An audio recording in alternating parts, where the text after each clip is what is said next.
I'm going to show you how we go from this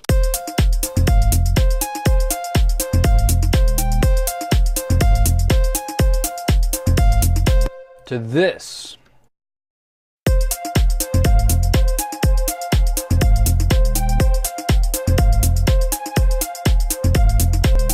And for those that are interested, the patch is ridiculously simple. It's just the sine triangle wave table and moving a little bit towards the triangle just to introduce a little bit of harmonics and then some distortion. So if I turn the distortion off, and there's a little bit of tape noise that I put too.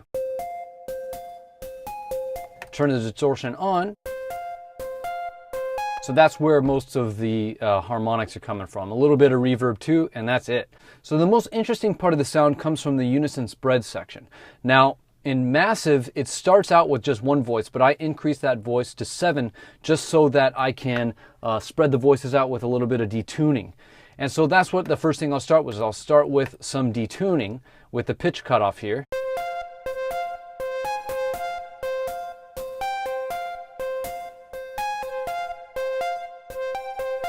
You can hear the phasing going on as a result of that detuning. All right, so then I'll turn on the pan. So now it's going to take those voices and spread them out.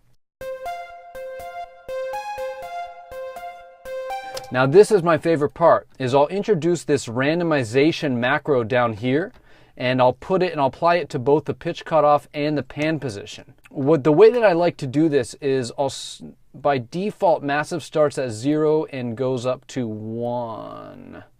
So what I like to do is I like to set the detune to maximum and then bring down the maximum detune until it gets to the point where that's the most detuning that I want.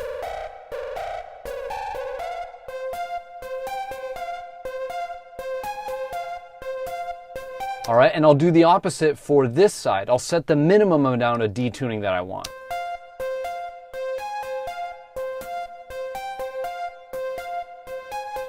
So right about there. Then what I'll do is I'll take that randomization macro and I will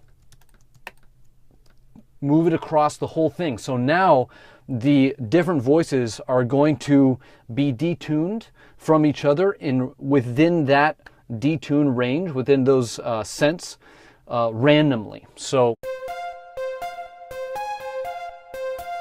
it becomes unpredictable in what's going to happen. So if I turn it off,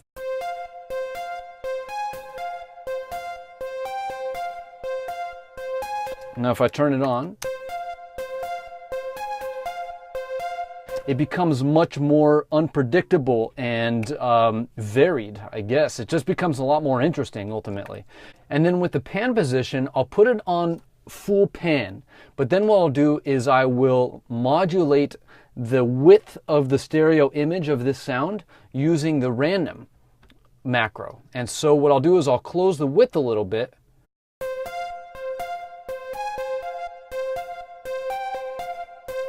And so now the voices are both being detuned randomly within a certain sense window, but they're also moving like this.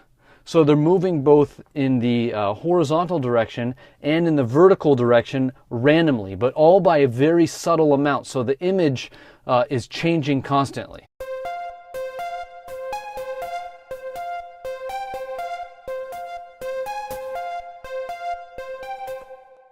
Another thing I did to introduce more randomization was to put a velocity MIDI effect plugin on. And as you see, the random is all the way up and the range is full because I want to control the range of modulation within Massive rather than with the velocity plugin. So as you can see with this tube insert, I'm using the velocity macro to control how much drive is applied to the sound. So when there's lower note velocities coming out of the velocity plugin, there's no distortion. But for higher velocity notes coming out of the plugin, there's going to be more distortion or more drive. And another place that I added this little velocity macro was the level of the amp envelope. Just when there's higher velocity notes, it's just a little bit louder, and when there's lower velocity notes, it's just a little quieter, which makes sense. So if I turn that off, it's very subtle. Listen to how consistent the distortion is when I turn the velocity plugin off, and then listen to how the distortion amount changes when the velocity plugin is on. So here's off.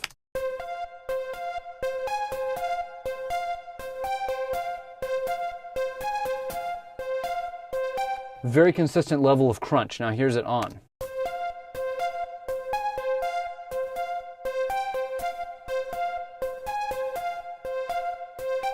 And so then what you could do is, that's not enough.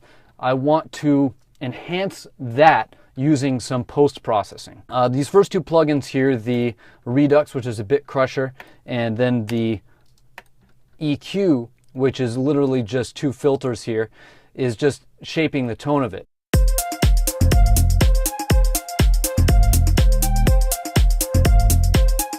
So without them. That was a little too harsh for the mix, so I just wanted to shape the tone.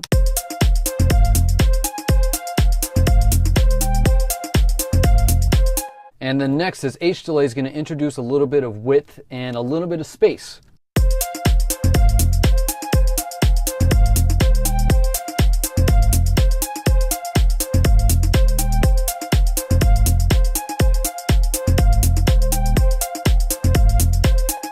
So without these three plugins,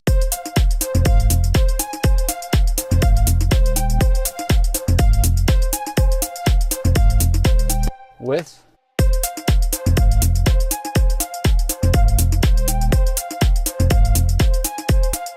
So next thing I wanted to do was a little bit more tone shaping and dynamic control. So I'm using the Kramer Tape plugin to help do that. I'm darkening the sound just a little bit by slowing down the tape speed, and I'm also introducing a little bit of modulation with the wow and flutter here.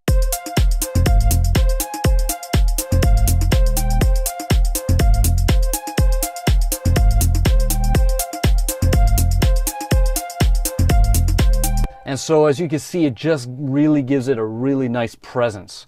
And so that's what that plugin is doing. And finally, I wanted a little bit more dynamic control, but I also wanted to introduce a little bit more width with this compressor, because this compressor lets me turn off the link, the left and right. So it actually kind of turns this into a multi-mono plugin, which I just recently made a video on.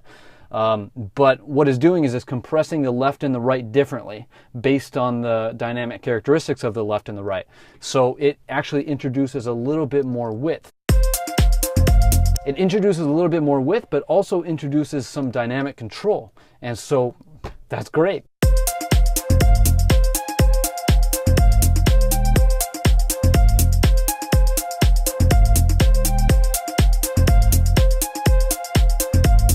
So you can see that it gives it just a really nice presence while also really controlling the sound and preserving the width. So the main idea here is just trying to make a sound interesting.